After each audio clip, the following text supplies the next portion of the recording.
Jai Hind all of you. I'm Dr. Rahul Bansal from Ajay Kumar Garg Engineering College, Ghaziabad. So this one is the next video lecture for the electronic devices KEC 301. So let us start.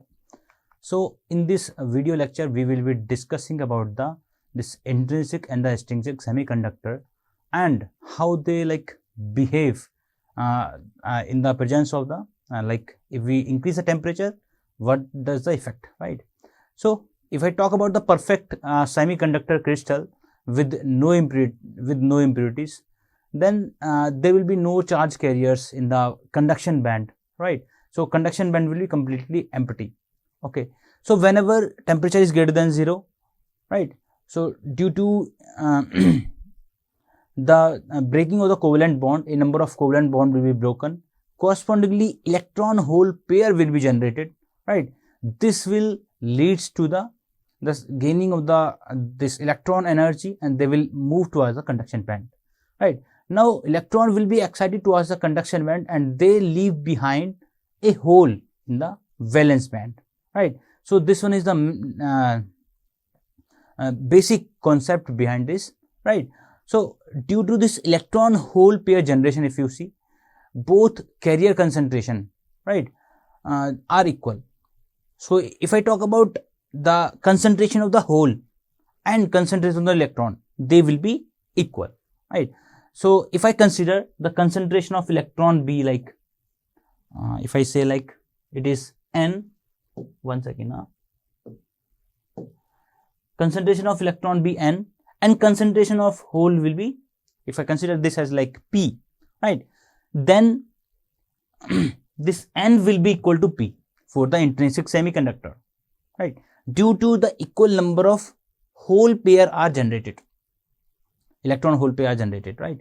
So if I denote this as Ni, that is intrinsic carrier concentration, then this number of holes will be equal to number of electron, which is equal to the intrinsic carrier concentration, right?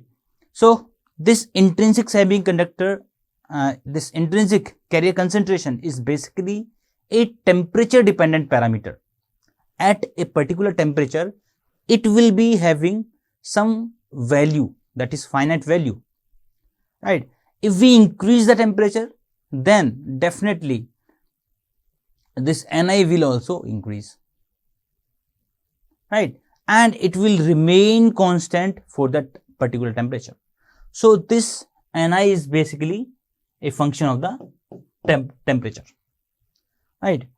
Next is why it is happening at the different temperature, why the Ni value is different, because the number of covalent bond will be broken in more amount, or you can say more and more number of electron hole pair will be generated if we increase the temperature. So correspondingly, this intrinsic carrier concentration will also change. So this is the basic fundamental of this electron hole pair, right, for the particular temperature. Now at a given temperature, if you see, carrier are generated continuously at the rate, if I say Gi, right? Now so this Gi is having the unit electron hole pair per centimeter cube second, and the carrier concentration will remain constant at the steady state by the counterbalancing natural mechanism of the recombination. Okay, so this recombination will occur immediately after the generation, right? So at the steady state, if I say the generation rate is Ri, right? So at a particular time and at a particular temperature, if at all the recombination rate, the generation rate is Gi, it will be equal to recombination rate, right, such that it will remain constant. The system will be constant system, right? At the same rate, the electron hole pair are generated. At the same rate, the recombination is also taking place. Okay. the electron are like losing the energy from the higher energy state, and they will come back towards the valence band energy state, and they will recombine towards the hole, right. So recombination rate will be equal to generation rate, right. Okay, so this is basically the electron hole pair for the particular temperature, right. So if at all we provide some temperature, this electron hole pair will be generated, right. So this is like represented by this graph, the phenomena which you have like already discussed, right. So if I talk about the recombination rate and the generation rate, they both are temperature dependent, right. So if at all recombination rate at a particular temperature, say it is like 10 degrees centigrade, right, recombination rate is like R1, right. So and generation rate is also like G1 at that particular temperature, right. Like if I say like recombination R1 is 10 unit, generation rate is also 10 unit at the particular temperature T1, say it is like 10 degree Kelvin. Now if I increase the temperature from the 10 degree Kelvin towards the like 20 degree Kelvin, now new generation rate and the recombination will be set, right. Why it is happening? Because number of electron hole pair will be generated at the more faster rate, such that the generation rate will be high, correspondingly recombination rate will be also high, right. So what we can say? We can say that whenever the temperature is raised, then the new carrier concentration Ni will be established, right, such that the higher recombination rate Ri like T will be there, and it will counterbalance the generation rate, right. So at any temperature, recombination of electron in the hole are proportional to the equilibrium concentration of the electron, right. Say it is like N naught. At the equilibrium state, number of electron, or you can say concentration of the electron is N naught, right, and concentration of hole at the equilibrium state is P naught. Then mathematically what I can say is this Ri, that is recombination rate, is equal to alpha R N naught into P naught, right. So this N naught into P naught is actually called as the Ni square, which we have already discussed in the mass action law. So what does the mass action law says? Mass action law says this product of the concentration of the electron and hole will be equal to square of the intrinsic concentration, carrier concentration, right. So this Ri will be equal to alpha R multiplied by N naught into P naught, which is equal to alpha R Ni square, right, which is in accordance with the mass action law, and it will be equal to generation rate at that particular temperature, because this generation rate and the this recombination rate is actually the temperature dependent parameter, right. So where this constant, that is alpha R, is actually the proportionality constant, which is dependent on the particular mechanism, okay, by virtue of which the recombination is taking place, right. So this alpha R is basically proportionality constant. Now if I talk about the extrinsic semiconductor, so in the previous video lecture we have already discussed that is what is extrinsic semiconductor, right. So pure semiconductor are intrinsic semiconductor, okay. The fourth group element is dedicated to the intrinsic semiconductor, that is silicon and germanium are the typical example, right. Now if we add the fifth group element, to the intrinsic semiconductor, or you can say if we dope the fifth group element with the intrinsic semiconductor, then we get the n-type semiconductor. And the doping and the impurity which is added is called as the pentavalent impurity, right? So for the n-type semiconductor, as we add the pentavalent impurity, number of electron will be more, or you can say majority charge carrier will be electron in the case of n-type semiconductor, and minority charge carrier will be holes, right? Similarly, if we dope the fourth group element, that is the pure semiconductor, with the third group element, right, like boron, Al, aluminium, right?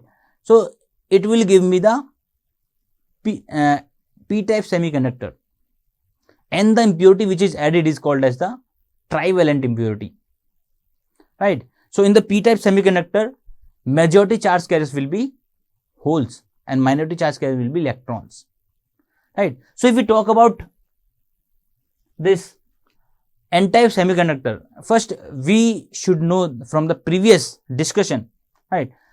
So concentration of the this electron and the holes will be different from the intrinsic carrier concentration, that is Ni, right?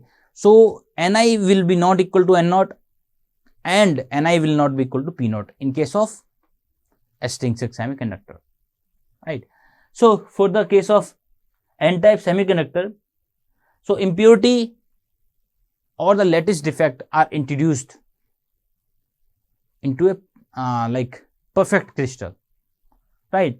So the additional energy level is created, right? If I talk about the n-type semiconductor, a discrete energy level will be created just below the conduction band. Now the electron which are doped with the pure semiconductor will be having the energy level which is equal to the discrete energy level. So this is like as shown in this diagram. This is basically conduction band and this is valence band. This is the highest energy level of the valence band and this is the lowest energy level of the conduction band, right? So whenever we dope a pure semiconductor with the n-type with the pentavalent impurity, right, a discrete energy level will be created just below the conduction band, right? And it will contain the majority charge carriers, that is the electron. It will contain the electrons, right? So if you see, all the majority charge carriers are occupying the discrete energy level which is created just below the conduction band, right? So at the 0 degree Kelvin, if I talk about the temperature dependency, at the 0 degree Kelvin, this discrete energy level will be completely occupied. No electron will be there in the conduction band, such that the conductivity will be also be equal to 0. What we can say? We can say that the n-type semiconductor at the 0 degree Kelvin will behave like an insulator, right? So this is for the case of at the temperature T equal to 0, right? Whenever the temperature is increased from the 0 degree Kelvin towards the room temperature, say it is like 50 degree Kelvin, then the electron which are available at the discrete energy level, they will be reaching towards the conduction band, right? And they will contribute toward the conductivity, right? So from this discussion, what we can say? We can say that at the 0 degree Kelvin, the discrete energy level will be completely filled, right?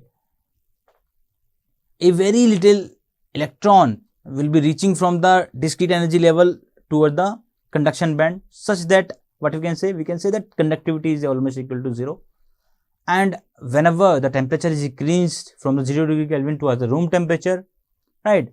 So electron will be reaching from the discrete energy level towards the conduction band, right? So basically this N naught for the case of N-type semiconductor, it will be much larger than that of the this intrinsic carrier concentration and hole, right? So this is basically the N-type semiconductor, right? So this we have already discussed, that how the discrete energy level is creating, right? So one thing also I just want to discuss is, whenever temperature is increased from the 0 degree Kelvin towards the room temperature, it will no more behave like an insulator. It will behave like a conductor, right? So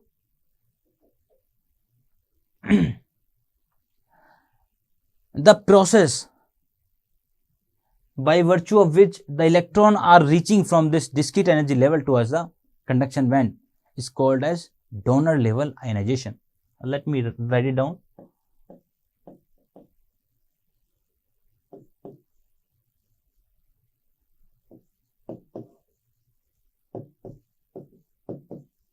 So this is the process by which the electron are like reaching from the discrete energy level towards the conduction band, and the process is called as the donor level ionization, right? Now next is the Fermi-Dirac statistics. Okay, so this Fermi-Dirac statistics is basically provides the distribution of the carrier over the available energy states, which is required to calculate the carrier concentration, right? So if at all the electron in the solid are following the Fermi-Dirac statistics, then this Fe, which is actually the Fermi-Dirac function, which is a function of energy, right? It is mathematically given by 1 upon 1 plus e raised to power E minus Ef divided by kT, right? So we will be discussing this Fermi-Dirac statistics in the detail in the next video lecture. So thank you all of you for listening this carefully. Thank you.